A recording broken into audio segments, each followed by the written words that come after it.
In this video, I'm going to talk about one of the most hyped collections in the entire month of February, and that's Invisible Friends. I'm going to show you how one of the items from the collection sold for just under 500 ETH already, even though we just started minting. And also, I'm going to show you some free software you can use when it comes to analyzing NFTs. Let's start with Twitter. So this is the Invisible Friends page, and you can see they've got nearly 500,000 followers. So a massive following. This has been a hype project which people have been looking forward to for a long time. You probably already would have seen people talking about this on Twitter, YouTube and other social media, and it's very unique artwork. And if you click on media here, you can see some sneak peeks in terms of videos of the artwork. Now this is the particular one we're going to talk about, but you can see going back here some awesome video animation here about the project, and some really funny memes and stuff as well I've seen over the last few weeks with regards to this. Now let me show you the item that sold earlier. So this was a 1 out of 1 from the collection. Now this golden invisible friend, this just sold. I wanted to show you this on OpenSea, but anytime there's a hype collection, OpenSea just crashes, and that's always been the case, unfortunately.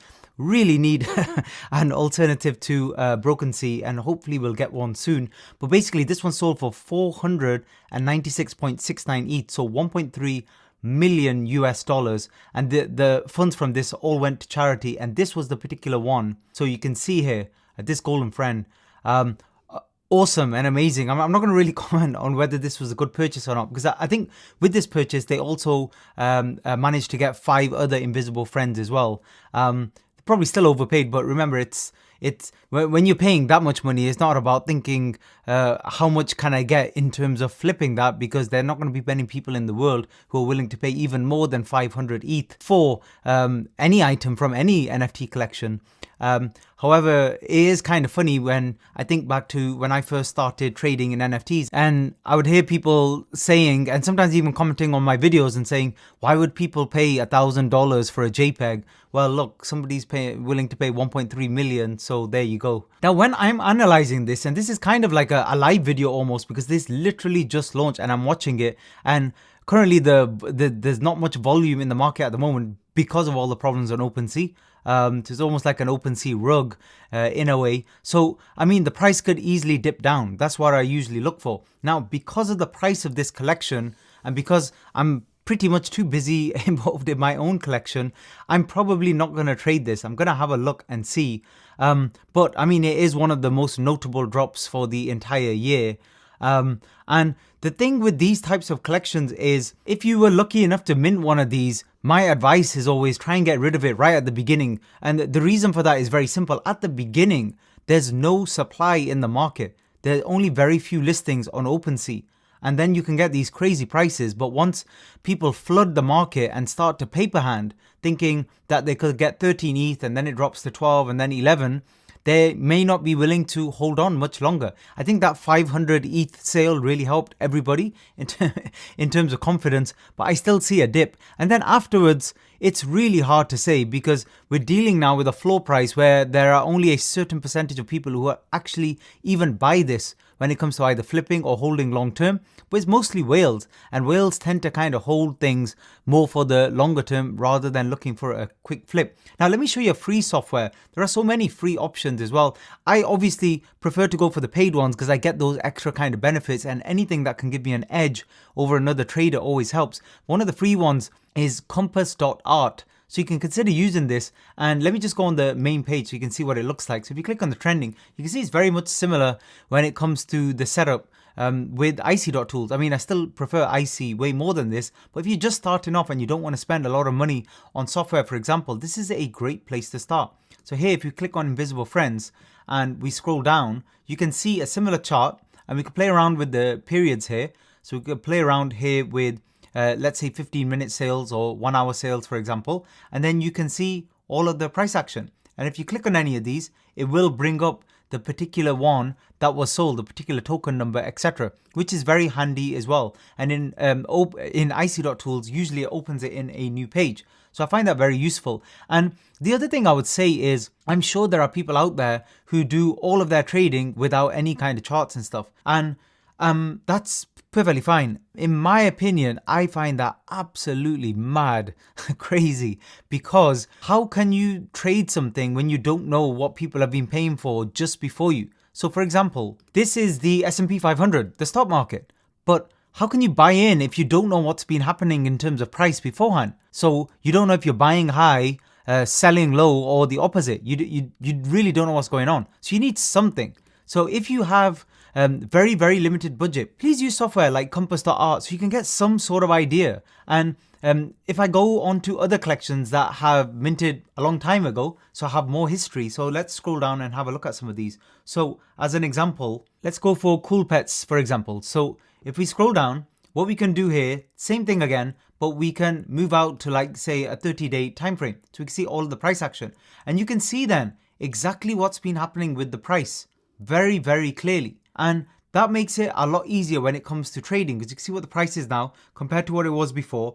And here you can clearly see we're on a strong downtrend at the moment. And also what I like is you get other useful indicators, for example, the holders as well. So the number of holders in this particular collection over time. Generally, the more holders in a collection, especially the more unique ones, the better. But this is more for longer term trading. So it's nothing that you really need to worry about if you're doing short term flips, to be honest with you. So it's a decent software. But I mean, even here, I'm clicked on social and some of the things aren't even picking up, to be honest with you. But let me just show you the collection of invisible friends. So let's go back to that. So let's say we were using icy.tools. What would I do now? And what do I think is going to happen in terms of price action? Well, I mean, it's quite simple for me because I look at the total number, then I have a look at the number that's minted so far, and as long as it's reached 40% threshold, I think you're good to go. I wouldn't worry about any extra supply. So all of the listings that are available, as long as the OpenSea is working, of course, they're already listed. So what I can do is click on OpenSea here, and you can see there the floor price. And if you click on buy now, you can kind of see how many are listed. So out of the 1,600, let's see how many are listed right now. And actually, to be honest, we might need to come back to this because of the problems with OpenSea at the moment. But let me tell you what I think is going to happen. Basically, what I think is going to happen is as more and more supply comes on the market, the price will trend down briefly. Where it will find support, we will see. But that could easily be lower. It could easily be around the 10 ETH mark, for example, which could be a psychological level, for example. But then what will happen after all of that is the price will start to trend upwards. Assuming this is it. So this is the number 5,000 and we've already had a half, approaching half minted. That's what will happen. We'll get a supply shock and we'll move up. So basically, if I was to draw the entire chart over the next kind of 3 days, remember, this is all my opinion. Make sure, you do your own research, make your own decisions and stuff like that. But I've seen this pattern again and again. Now, this is a unique project. So this pattern may not necessarily play out here just because the number of people who actually buy a collection like this is very, very limited. So I'm interested to see what happens because it's very rare. We've seen a brand new launch mint at 10 plus ETH. So you have to be aware of that. But usually if we just look at supply and demand and we kind of reverse engineer, I would expect, especially with this OS rug, so the OpenSea rug, it to dip down. And I don't know where the dip will be, but once we get that dip, which will be delayed a little bit, then we should see a pump. But then after the pump, we might see price just go sideways, and then it all depends on volume. If volume starts to drop and people lose a little bit of interest, it could dither back down as well. So there'll be ups and downs, but the opportunity will be if we get any deep dips, the opportunity will be buying the dips. But if I was trading this, the only dip I would be interested in is this first one. Buy this dip here, this first one that could happen in the next half an hour, where you may be able to flip and make a quick 2-3 ETH and then literally move on. I wouldn't want to hold it after that because it's just too risky. When you're buying something for 13-14 ETH that hasn't even revealed yet and has a bit of a while to go before reveal, it's just too risky. And hype alone is not going to push the price higher. And just because there was that one purchase of 500 ETH, that also, I personally wouldn't take that into consideration, to be honest with you. It's more what people are doing right now at the moment. And the problem is when something first drops onto OpenSea, there's a lot of people who just FOMO in blindly. All of these people, regardless of price, they're just buying. And yes, it may push up, you don't know for sure. But I have a feeling a lot of people who minted this kind of money is more money than they've ever seen. So they will want to sell. And if they see the price dropping, I have a feeling they will paper hand out more than likely. That's what I think is going to happen anyway. Thanks for listening.